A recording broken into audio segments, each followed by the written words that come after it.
خلاصة خطاب صاحب الجلالة الملك محمد السادس أثناء خطابه اليوم في افتتاح الدورة التشريعية في قبة البرلمان، حيث قال: أظهرت الفاجعة انتصار القيم المغربية الأصيلة التي مكنت بلادنا من تجاوز المحن والأزمات، والتي تجعلنا دائما أكثر قوة وعزما على مواصلة مسارنا بكل ثقة وتفاؤل.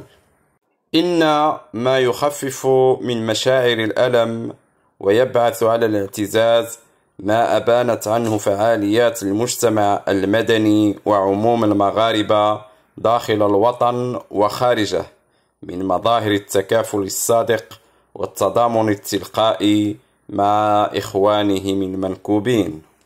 إن الأسرة المغربية هي الخلية الأساسية للمجتمع حسب الدستور، لذا نحرص على توفير أسباب تماسكها، فالمجتمع لن يكون صالحا إلا بصلاحها وتوازنها، وإذا تفككت الأسرة يفقد المجتمع البوصلة. نشدد على ضرورة مواصلة تقديم المساعدة للأسر المنكوبة والإسراع بتأهيل وإعادة بناء المناطق المتضررة وتوفير الخدمات الأساسية. نعبر عن إشادتنا بالتضحيات التي قدمتها القوات المسلحة الملكية ومختلف القوات الأمنية والقطاعات الحكومية والإدارة الترابية لإنقاذ ومساعدة سكان المناطق المتضررة. نجدد عبارات الشكر للدول الشقيقة والصديقة التي عبرت عن تضامنها مع الشعب المغربي ووقفت إلى جانبنا في هذا الظرف الأليم.